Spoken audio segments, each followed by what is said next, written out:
Well, good morning. I'm Bruce Martin, and you're not. Thank God. I'm Roger, and you can be like me. And most people aspire to try to move. Oh my gosh, I think to be like you. yes. I think many people consider me a role model. I think we should probably let our listeners know that last week they couldn't listen on the YouTube version because Zoom had co-opted the microphone and we didn't have any sound whatsoever. In fact, we're not 100% sure if we have sound right now. Right now, it's kind of 50-50. If you are watching and there's no sound, well, don't tell us because it would just ruin the entire podcast. But we're back after a week of vacay in New Smyrna Beach, Florida. And you know what I don't know what we've done since then. So we went to New Smyrna, where not everyone would know that our family has been going to New Smyrna Beach since Bruce and I were teenagers. Like 41 years. At least. Maybe 42 or more. No, it'd be more because... More. That's what I meant. Yes. You would put it in the more category. Well, Joy and I went there on our honeymoon, which was 40 years ago next month. And our family was going there. Yeah, so it's been probably close to 45 years. Man, that's crazy, isn't it? Because we were definitely going before I was in college. And we were going before. Oh, okay. I knew we were going before I dated Marlena because I took a picture from there with a license plate that I had gotten for her that said Marlena. The one with the spatula you gave her? No, the spatula was after we had been married about 15 years. Also a bad idea. Catastrophic.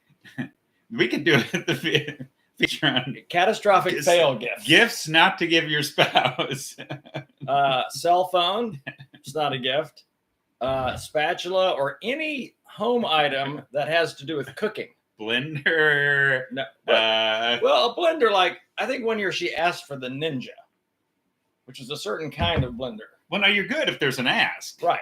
It's always. But if there's not an ask, it's like you're sending a message. I want you to cook more. The waffle maker? Yeah. This is a tip here. Here's a clue about breakfast. Does anyone make waffles at home anymore? The only time I make waffles is if I'm at a hotel that has the little waffle maker for the continental breakfast. And about half of them have that. Which is great fun. It's just novel. It's just the novelty. It's fun just to make it, whether you eat it or not. You got to get there early, though, because there's a line of people waiting to make their waffle and turn it over. And most of them are doing it wrong. And so I come in and help them. I'm like, no, you have to flip Correct people. You have to flip it. There you go. Oh, that's not enough. No. Close it for. Oh, dear. No. You're being your parents. You're being your parents. You don't know them. So, watched an interesting movie last night. What did you watch last night, Bruce? I watched the movie called Air. All right. It's so funny because I watched a movie called Water. Okay, so listeners, if you heard something, if you watched Fire last night, then we're Earth, Wind, and Fire. Ooh, good. Dude, well done. Yes. But no, it was the story of sort of the pre-Michael Jordan days when he was just coming out of, well, let's see, he started the championship game as a freshman, 18-year-old North Carolina, Dean Smith, makes the final shot at the buzzer. Not at the buzzer, but with 30 seconds to go, wins the national championship. He's 18 years old. He's a freshman. Mm-hmm. So it's the story of how Nike got it. At the time, okay. Nike's share in sneakers was 17%. Guess who ruled particularly the basketball world? Adidas. They were second. Okay. Converse. Okay. So Converse had people like Magic Johnson, Larry Bird, big dogs like that. Oh yeah. And I loved me some Converse. Yeah. Oh yeah. But the interesting thing was, so their primary competitor was Adidas, who was coming out with leather basketball shoes. So Converse was the canvas. Yes. Adidas was leather, and so they don't have a chance of getting Michael Jordan. They're like, they have a draft board who they're trying to get to sponsor, to endorse, and they have to pay them X number of dollars. Anyway, don't want to spoil the whole movie, but it's an interesting story of how it changed, and even where we are with name, image, likeness now. That actually started with the Michael Jordan era, because he was the first player to not only get an endorsement contract, which is X number of dollars a year. Like in those days, it was $250,000 a year. which Marlene and I both thought was laughable now. But his mom negotiated a percentage of the take on every shoe with his name on it. His mom. Roger, he still gets to this day $400 million a year in passive income from his mom's contract with Nike. I mean, it just showed how she really helped negotiate that whole. Wow. No one had ever done it before. Brilliant. In fact, everyone said, no, absolutely not. That's not how it works. We give you an endorsement. You don't get a take. You don't get a cut. And they're like, that's the only way we're signing. But to this day, 400 million. So the first year. And it changed. That's, I always love something that changes the industry, that changes. That's why it's interesting. Forever, that's right. why it changed. So from that point on, everyone's like, I want a piece of the shoe itself. So to that point, Nike had sold up to $3 million in basketball shoes. They did 162 million of Air Jordans. Oh, wow. Isn't that crazy? Which, by the way, but vintage Air Jordans now are probably through the roof. Yeah. Because it broke all the rules. It was red and black. The NBA said it has to be at least 51% white. So Nike agreed to pay the $5,000 a game fine for Michael Jordan to wear those. Isn't that hilarious? Anyway, fascinating. And worth every penny, it turns out. But I was just thinking, $400 million of passive income to this day. I mean, I wish I could come up with something that, I don't know, I just get $1 on every one of these for the rest of my life. Well, it's a reminder how things add up very quickly like that. I mean, where, a simple percentage doesn't seem like that big, or there's this thing that doesn't.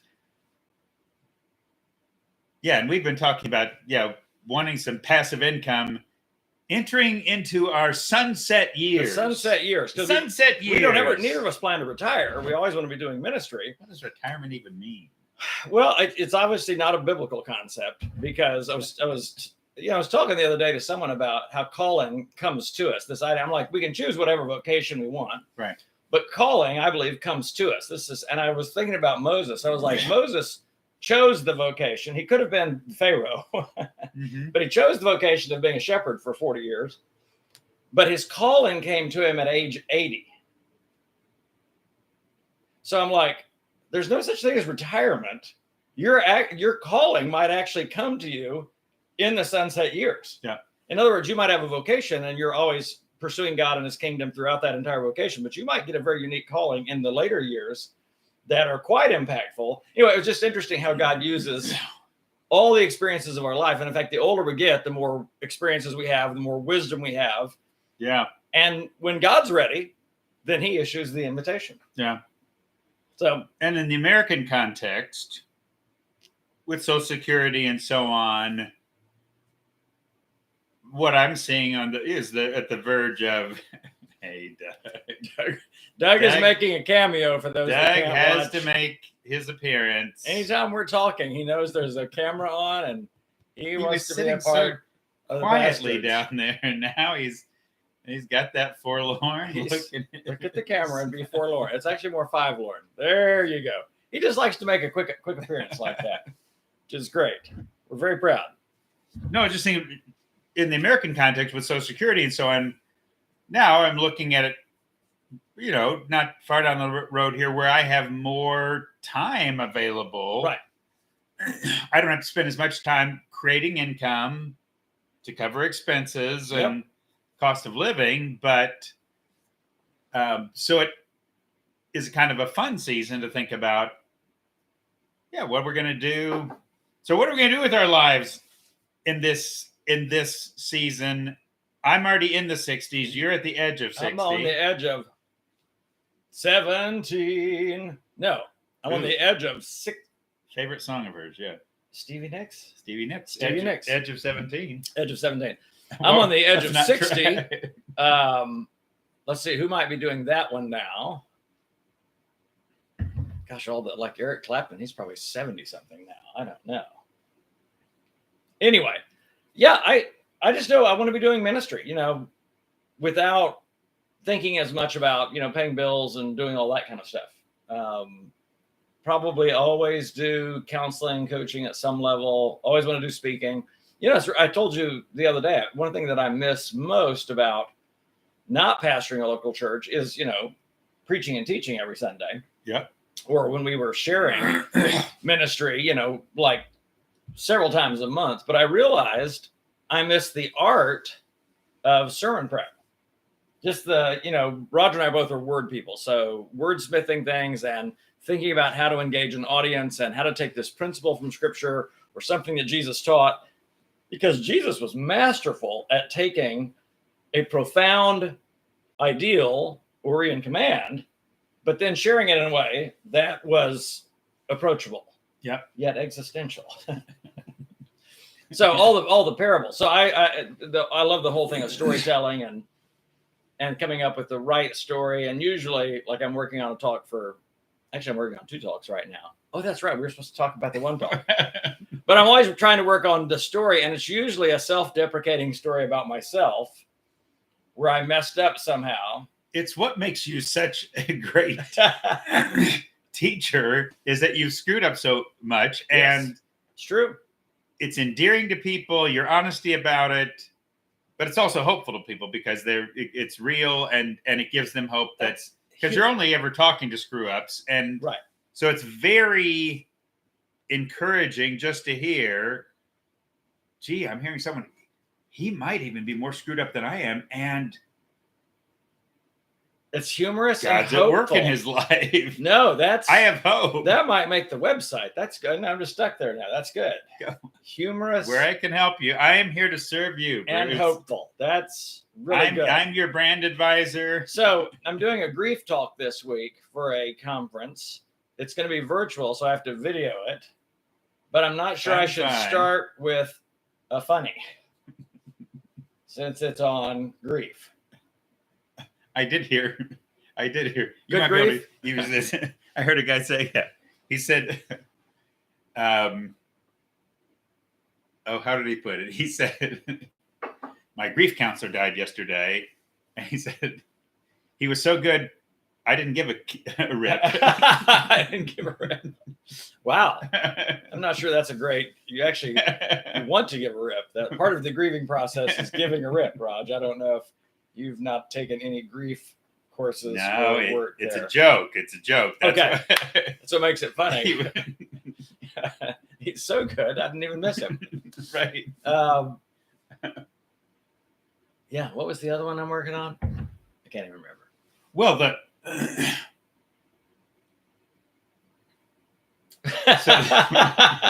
was the longest quiet moment on the pastor yet. We are very rarely vacation. at a loss. We are off our game. I mean, we're just like lost for words. I'm so tired. I took a vacation last week. Can't seem to get going again. By the way, just for the listener, for them to get to know us, Bruce. Yeah. A high and a low from vacation for you. A high and a low from vacation. We were in New Smyrna Beach. We were telling you that our family's gone there for years. It's very familiar to us. We go to there's this one condo unit. It's on the beach. Prices are usually very reasonable, and it's a family. We hang out for the week. Different friends sometimes join us. Family members will join us. High and low. A high, not the high, but a high and a low. Obviously, you can't. It's hard to come up with the high. A high was I won at everything that I played. I won at spike ball. I won at bocce. I lost some golf too. Those were the lows. Your whole highs and lows. It was all around competitive sports. I'm really not that competitive. It was fun to win. I enjoyed playing. So another high was just had some good talks with my son. You know, he works, 70 hours a week and, 6 12s. And so I don't get to see him a lot. Yep. So just to get talk time with him. I love that. Was a high. Right. And of course, seeing all of our friends, that are, and of course, doing the Pastords broadcast last week, which turned out to be a silent movie on YouTube. That was, I mean, the Pastords is like one of those things. It's a high for every week. But how about you, Raj? Highs and lows from Florida last week. Well, the low, you could probably name your thumb. My bocce ball game that I've had for decades. A friend gave. Oh, it wasn't the golf So, game. well, we have this bocce set. I think it was a rolling it's set. an outdoor, so very heavy duty. Vintage. A friend gave it to me over 20 years ago. I've taken it all vacation, and we love to play. We played on the beach, in the sand, or the grass, up on the hill above the beach. We've played it here in the projects. We've played it. It's very sturdy. And someone took it off our front porch at the condo. And first time I can ever remember having anything stolen at Hacienda ever. Yeah, no, it was very. And then you had a pair of shoes, is that right? Yeah, I found them. You found? Oh, okay. Yeah, that was just apparently a '59 thing. Okay. I left them at Zach's condo, and he's like, "What are these shoes?" And I'm like, "Oh, those are mine. Those are mine." Must have left them. I took them off, I guess, when I came in the door because they were all sandy. I wish he had said, "What are these bocce balls?" Yeah, I thought your low might have been the 121 that you shot in golf because your thumb hurt. Well, I had fun that day. I mean, I enjoyed. Fun. No, I did. And I will say this. Say it, Raj. Say this. No, this is. This. I do learn from my brother Bruce, fellow Pastor. He said he's not uber competitive, and he's gotten better about that. But one of the things that's great about playing a game with Bruce is he's very encouraging. I think people that know Bruce would know this about him, but Bruce makes things fun. Bruce makes vacation fun. Core value. But it's when, even in contexts where he knows he can be competitive, like playing golf or even bocce, I've watched you deliberately try and encourage people. And there's something I think that just keeps an evenness. I just think this is actually just a great life. Not that we always have to leave a life principle for people, but that thinking about others can just change perspective when you're focusing, where I can see it intentional times on a golf course, or maybe I'm not playing great, which is usually the case. So you get tested at this all the time, but you're noticing when I make a good shot, but also just keeping it fun and keeping, it's not harping on the score every moment. And well, yeah, part of the reason that I play better and I don't get angry on the golf course is I don't track the score in my mind. In other words, I record it, right? But I don't think about where I am in relation to par. I used to always know I'm 5 over. Oh, I'm 7. Oh, I just took an 8. Now I'm 12 over. Well, it's done. I mean, in your mind, just like I can't get it. I can't stay in the 40s at this point. So I don't even think about it. And it's only after the 9. But the whole thing, I realized, Roger, when you talk about that, Scripture says encourage one another daily. So it's a daily thing we should be doing. But I realized when I encourage others, the benefit, the blessing is I feel better too. Absolutely. Here's the thing. It benefits both parties. Right. So it's not like, I'm going to give this encouragement, but it's going to take something from me. No, it's by giving encouragement, all of us are feeling better. If that's for me, tell them I'm in the middle of a podcast, okay? It's from Florida. Oh, that's maybe it's New Smyrna. I think you just took the call and don't know it. Well, that would be bad. No, but I think part of having fun and creating fun is making sure, and I watched my son Zach's very good at this, making sure that everybody's having fun. Yeah. So even if he gets that from you, I think. Even if they're not playing well, even if they're slowing things down a little bit, you jump in there and you encourage, and it makes them feel better because sometimes they're aware that their skill level is lacking. Oh, my favorite line. Favorite line from the whole trip. This came from my nephew, Alex. I call him Big Al. He's watching me play spike ball, and he said, "Uncle Bruce, you have power, but no ability." I'm like, "Thank you, Al." That's the story of my life. Why don't you go sit under the tent over there with your mom and eat some Cracker Jacks? Corner. All right? Cracker Jacks.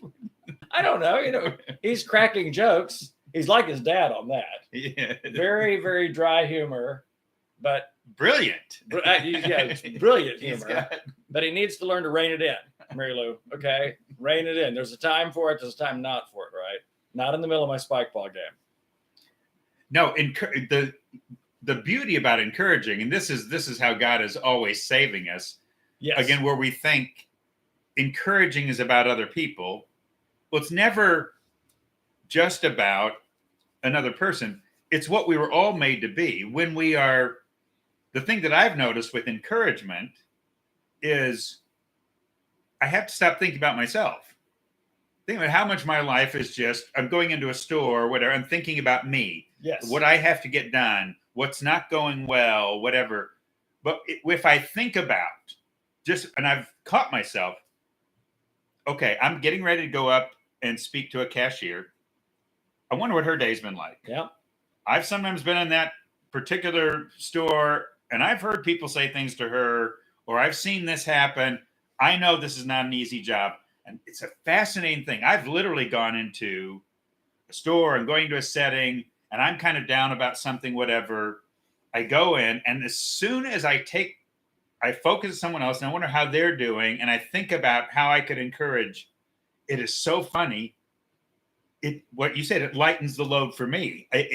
It's like self-focus. It tells the false messages when I'm looking at, I'm thinking about myself. That's in my best interest. Well, it's not in my best interest. Nope. Focusing on others, and in particular focusing on God. Here's another person made in the image of God. What does God want for that person? How could I bless them in God's? What can I do? And the other thing that I'm better about now is giving people room to have their worst day. In other words, sometimes if I'm at a restaurant and I can tell the server is just kind of in a bad mood and very short and curt, the temptation for me is always to, well, A, that's going to affect your tip. And B, it might even affect the way that I interact with you. Oh, yes. But right. I realize the older I get, I'm like, but what if they just found out, I don't know, their mom has a cancer diagnosis. Maybe they're about to be evicted from their apartment. Yeah. That's exact. And I'm like, all those things that we don't know, or they may have just broken up with a friend or something. So it's giving people room to have a bad day. I'm pretty good at it. I do try to get everyone to smile. So when I have a server or someone that I can tell is in a little bit of a state, I work even harder. It becomes a challenge. I'm like, I'm going to get a smile out of this person somehow. It has backfired before, Raj. I'm not going to lie. No, I was thinking of the backfire potential with that, because I've had moments where, I don't need someone to try and don't try to lighten it. Goad me into a laugh. But usually I can get him to turn a corner, which is fun. But one of the ways where I think that can happen, and I'm always going to tip well. I learned that years ago. But what I can be, and actually can set the stage for a smile, is I can be overly encouraging. Because when someone knows they're being an idiot or over encouraging, that's great. I love. We have this. I didn't know we were going here today. Let's talk about over encouragement, Raj. Well, the reality is, I want to encourage you to talk about that. What I'm really getting at is when someone is doing a server and there's nothing to commend, you got to find something. You got to work at it. Yeah, you're working. But I can, and that's an important discipline. Find something. It's what you do with my golf game at some point. You're looking, saying, gee, I'm not sure what I can encourage. It's work. Not gonna lie. I don't want to lie. That's the point. I can't say that was a good swing. I can't say that was good contact. I cannot say good distance. You made fantastic contact with the earth on that shot. I have never seen so much dirt fly up. See, there's a classic right there. Well, I have never seen that. You can just work that, I have never seen a shot like that in my life. But the other thing about you're a magician on the golf course, right? Yeah, let's talk about over encouragement, because this made me think there's a scripture that says, rejoice with those that rejoice, but mourn with those that mourn. In other words, if a person's in mourning, there's a temptation for us to be over encouraging. Yep. We're going to say the right thing, or the quick fix thing, or are you feeling better or whatever? And sometimes we just need to mourn with people versus over encouragement. And what's funny is the mourning with those who are mourning is encouraging. I knew you were going to say it. It is, because we're together. Right. It's togetherness. It's that word that Marie uses. She calls it withness. Right. So it's listening. And this is where I think, whether it's that server, and I've had this happen, serve someone, and sometimes just a question, a well-placed question gets them talking, and I've watched that turn a corner. Oh, gosh.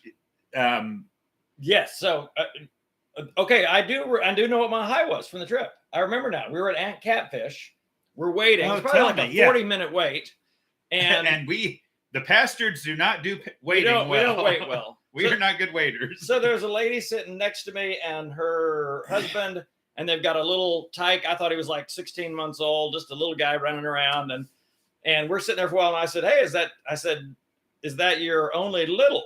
And she goes, no, we actually have 3 littles. And then she went on to say, and they all have special needs. And then for the next 10, 15 minutes, we talked about those specific needs. One's got a heart issue. He's already had 3 surgeries, only 7 years old. Wow. Another with an autistic diagnosis, and how hard that's been. The little 16-month-old was actually 3 years old. So he's just very small. Wow. There's an issue going on there, issue that's going on there. And so she talked about this thing, and I just told her, I said, well, I've watched you and your husband. I said, you guys are really good with your kids, very patient. Because you know what, 3 boys.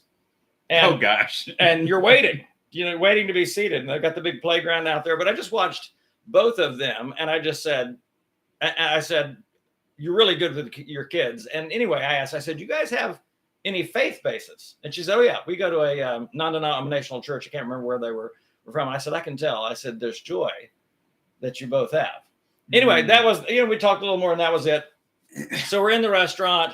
They're actually at a table 2 things down from us. And I see them at one point, and they're like, hey, how you doing? Because we all got seated finally. Didn't think a thing of it. We get to the end of the meal, and the server comes to me and he goes, hey, I lost your ticket. I'm like, well, can you find it? Because I need to pay for that. We're all getting ready to go. He said, no. He said, the guy that was sitting at that table took care of your ticket. And that guy, in the middle of our meal, he didn't tell me what he had done, came over to me. The father came over to me, to our table, and shook my hand and said, thank you for talking to my wife. She needed to hear that today. That makes me want to cry. Yeah. I'm like, that was my high. And not getting my check paid, that was not the high. But to realize that in a random encounter with a stranger who was vulnerable enough to tell me not just that she had 3 kids, but 3 kids with special needs and the challenges associated with that, and to be able to listen and offer some, there's the word, encouragement, that was far more powerful than I knew. Yeah. I didn't think that much of it. I really didn't. Right. It's just a thing. But to have that husband come to me and say, my wife needed to hear that, gosh. And then paid the check, which was great too. Which was a great lesson for all my nieces and nephews, because they're like, well, I wish our ticket was taken care of. I'm like, we'll encourage someone. If you had listened to But this is again, is a great example, like in a setting like where I'm waiting. I'm frustrated, kind of frustrations building. This is taking longer than it should, or whatever. Well, if I'll just in those moments, just look around me. What you did is I'm just paying attention. So it's not just because I can, even in that moment, I'm frustrated that, well, I don't want to talk to anybody, or I'm just fuming about something, or there's something I need to get done, whatever. But the more I take my focus off of myself and turn around, here's the fun thing. Aside from the meal being paid, there was just joy for you. Oh, yeah. And actually, it's taking time. Time's going faster when you're listening to people and you're talking. I'm just thinking of all the benefits and of frankly, that. that was part of it. You know me. I'm like, I'm going to do something. I'm just sitting here, and I don't want to get on my phone. I intentionally didn't take my phone to the restaurant that day. Left it at the condo, because I know my temptation, particularly if I'm waiting, is to start scrolling. Oh. And then we could go so many places. Right. That's good. Then I'm in isolation. And I'm like, no, I want to be present. And isn't that wow. So encourage one another daily, and it encourages you. What rhymes with daily? If you don't think about yourself, you will end up with good health.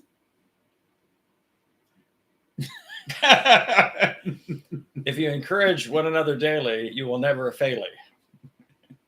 Possibly worse. It was worse. Like that ditty was a failie. My mouse is not working. I don't even know how to turn this off. We'll try it with our finger. There we go. Yep. Okay. Oh, gosh.